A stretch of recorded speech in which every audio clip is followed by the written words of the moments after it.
अच्छा, हम लोग की स्थिति बड़ी विचित्र होती है, पता नहीं कब कौन क्या पूछ रहा हो, कौन फोन से बात कर रहा हो। तो मैंने उसे बड़ी सभ्यता से बात की कि हाँ मैं कलेक्टर ही बोल रहा हूँ। उसने कहा अखिलेश मिश्रा बोल रहे हो? हमने कहा हाँ।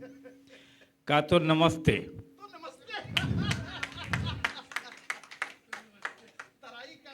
राहुल भाई, तराई कहानी तो आप ही सुनाना। तो उसने कहा तो नमस्ते। हमने कहा नमस्ते। हम बड़े प्यार से मधुर भाव से बोल रहे थे, कहीं कोई नेता होता ना हो, विधायक विधायक ना हो, रोज ही पंगा होता रहता। कहता है सर एक बात बताइए, आप तो देसी पीते हो ना? हमने पूछा क्यों? कहता आप शराब लेने गए थे तो आपको 10 रुपए महंगी दिया था ना? हमने कहा यार तुम बोल कौन रहे हो?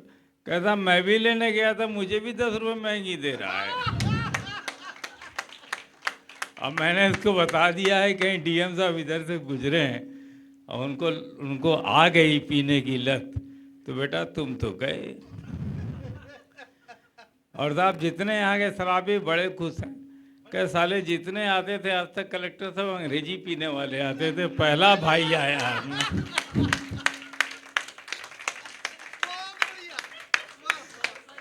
तो ये जिंदगी है। अरे सर इसमें आप भी देसी वाले हैं क्या? कह रहा हूँ आपने तो देसी मजा दे दिया। इसमें कोई मजा वजा नहीं है। ये तो एक घटना थी जो राहुल को देख के याद आ गई। वो काजू भी रखे हैं प्लेट में। एक बार राहुल भाई मुझे डकैतों के इलाके में कभी सर्वेलेंस लेके चले गए, क्योंकि वहाँ रास्ता नहीं था, इनके पास गाड़ी नहीं थी, मेरे पास गाड़ी थी। अब कैसे ही जिंदा बच के आए हैं हम ही लोग जानते हैं। एक छोटी सी कविता सुनाता हूँ, क्षमा इससे चाहूँगा कि सर से जो बात तय हुई थी 4 बजे तक की तय हुई थी, और मैंने ट्रेन अपनी कैंसिल करा के दूसरी ट्रेन करा ली, और वो गाजियाबाद से निकल चुकी है, मेरा फ़ोन बता रहा है, तो मुझे जाना होगा टुंडला तक। एक छोटी सी कविता सुन लीजिए। पहली बार देसी डीएम। नहीं, आप हमारे कई कारनामे यूट्यूब पे देख सकते हैं ऐसे इस तरह के। सब बताऊंगा तो फिर सवेरे हो जाएगी। 3-4 घंटे अपना चलता रहेगा प्रोग्राम। राहुल बड़े बढ़िया आदमी हैं। बरेली में आपसे बहुत पहले मुलाकात थी, और तभी पहली बार हम लोग डकैतों को कविता सुनाने गए थे। जो कुछ मिला था वहाँ से एक लिफाफे के रूप में, किसी तरह वो ले जाता, जान छोड़ देता, लेकिन हम लोग बच के आ गए, लिफाफा भी ले आए थे। कल्लू कटरी। वो आगे बताएंगे आपको, क्योंकि मैं वो बताने लूँगा तो मेरी कविता एक छोटी सी रह जाएगी। मैं एक छोटी सी कविता सुनाता हूँ।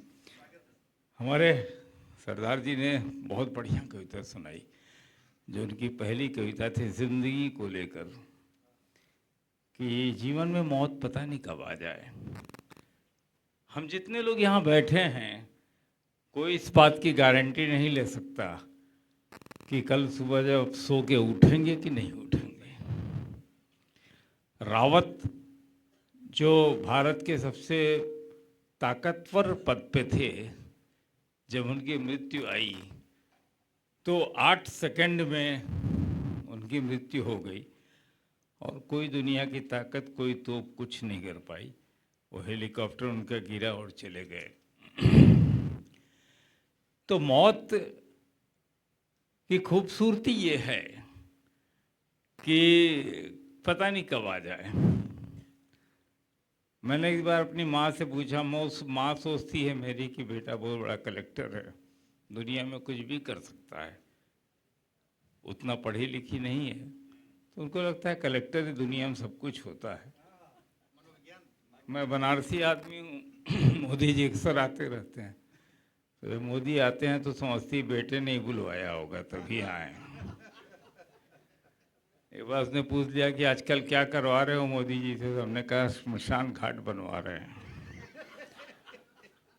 उनका क्या उसमें क्या कमी है? हमने कहा 5 करोड़ दिया है मोदी जी ने, उससे श्मशान घाट बनवा रहे हैं। अच्छा बढ़िया है, कहाँ बनवा रहे हो? हमका जो मणिकर्णिका थी ना उसी को ठीक करा रहे हैं। कि अच्छा हमको भी किसी दिन दिखा दो। हमका तुम ही से उद्घाटन करवाएंगे, चिंता मत करो। अम्मा तब से परेशान है कि कहीं मेरे जीते जीवन न जाए वो।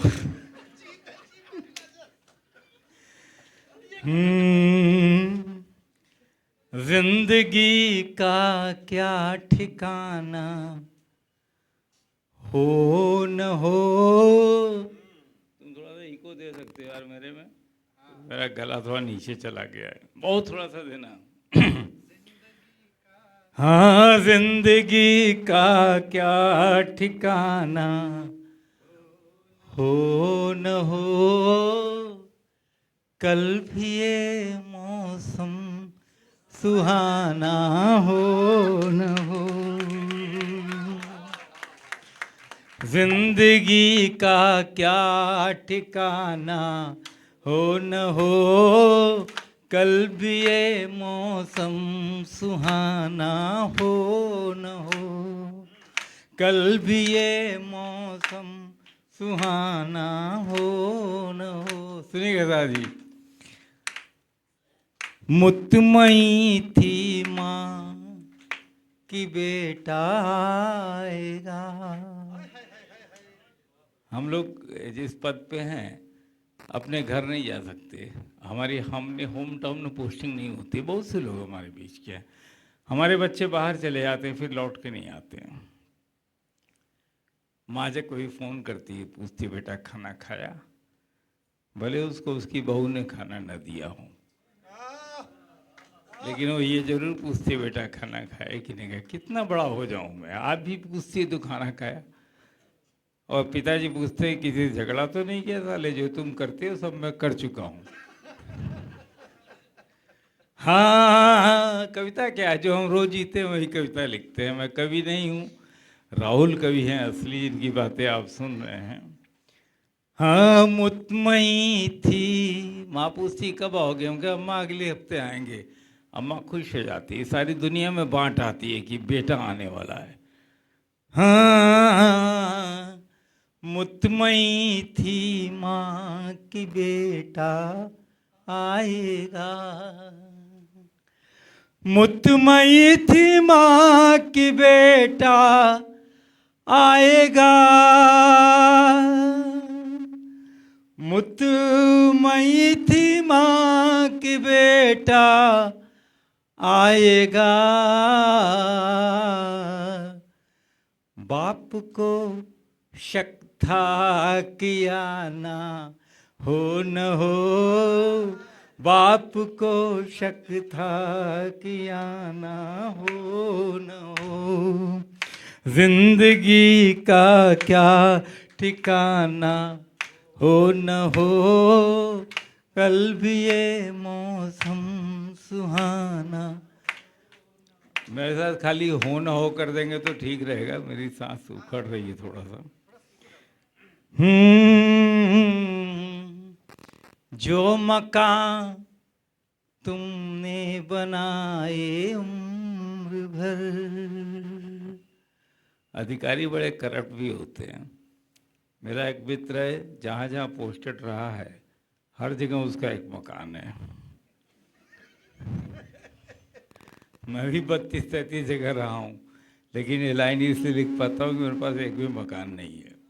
पंक्तियाँ सुनिएगा। हाँ, जो मकान तुमने बनाए उम्र भर। जो मकान तुमने बनाए उम्र भर। बारिशों का वो ठिकाना, हो न हो। बारिशों का वो ठिकाना। कल भी ये एक मेरा मित्र है, उसके 2-3 नोएडा में मकान है। हमने एक दिन कहा यार कोई मकान उकान दिला दो। कहा मेरे पास 3 है, ले लो। हमने कहा 3 रहते को रहता कौन है? कहा मेरा चपरासी और मेरा कुत्ता। कुत्ते को सुबह सही टाइम में घूमना और खाना चाहिए, उनको भले न मिले, कुत्ते को जरूर मिलना चाहिए।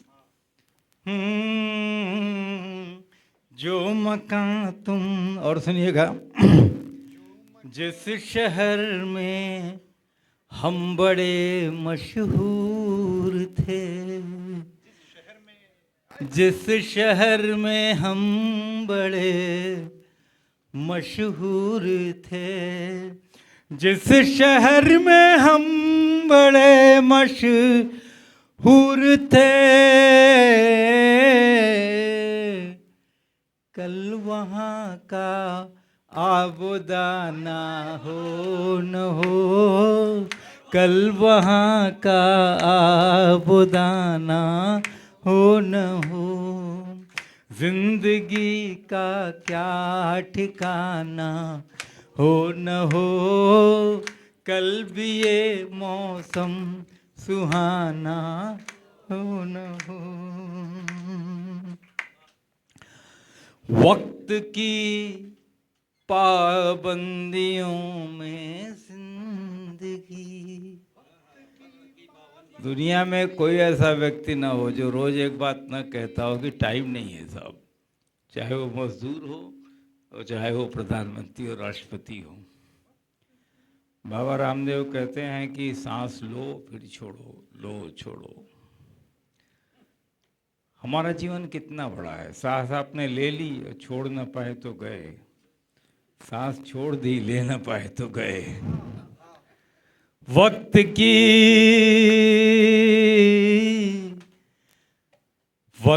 की पाबंदियों में जिंदगी।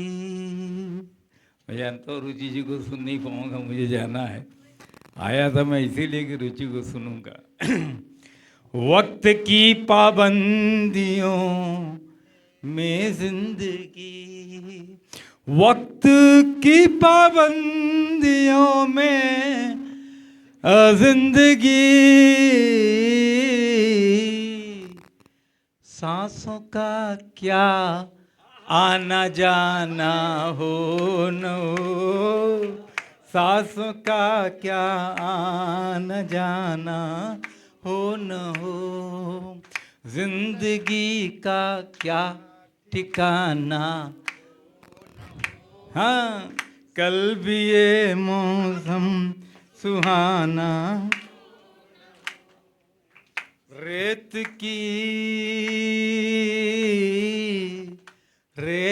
की मुट्ठी पे मत तू फक्र कर, रेत की, हम जो पद पाते हैं, जो प्रतिष्ठा पाते हैं, उसी को सब कुछ मान लेते हैं। गोस्वामी जी ने कहा कि राम नाम एक अंक है, सब साधन है शून्य, अंक गहे कछु हाथ नहीं, अंक रहे 10 गुण। जीवन में ईश्वर का होना कितना महत्वपूर्ण है कि आपके पास एक पद है, एक गाड़ी है, एक शून्य हुआ, 2 गाड़ी है, 2 शून्य हुआ, 3 मकान है, 3 शून्य हुआ, 4 चीज़ें हैं, 4 शून्य हुआ, सब शून्य के बराबर है। कितने भी शून्य जोड़ते जाइए। जीवन में यदि राम न हो, यदि ईश्वर न हो, और वो ईश्वर क्या, वो एक अंक है। रुचि गणित की प्रोफेसर हैं, वो गणित एक अंक अगर है आपके पास तो हर शून्य का 10 गुना महत्व बढ़ता जाता है। और हम क्या करते हैं, हम इकट्ठा करते रहते हैं, उसको दबाने की कोशिश करते हैं। पंक्तियाँ सुनिएगा। रेत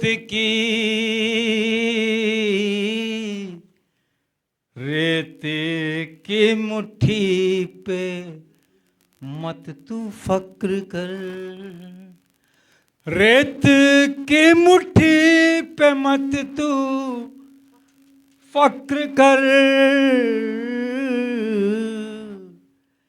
क्या पता कल ये खजाना हो न हो, क्या पता कल ये खजाना हो न हो, जिंदगी का क्या ठिकाना हो न हो, कल भी ये मौसम सुहाना हो न हो। अंतिम भक्ति, क्योंकि अब समय अलाउ नहीं कर रहा है, 24 हो गया। तू दीवानी है किसी की उससे क्या।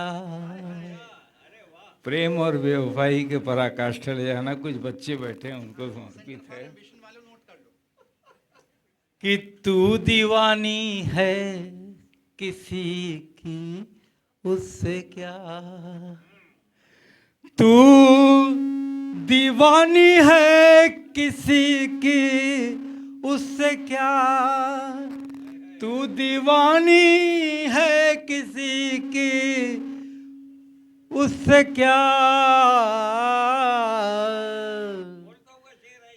वो भी हो तेरा दीवाना हो न हो। वो भी हो तेरा दीवाना हो न हो। जिंदगी का क्या ठिकाना। एक सुना ले, तुमको पाया वो चार से दो से। नहीं, वो वाली माइक दे दीजिए, छोटी वाली माइक दे दीजिए।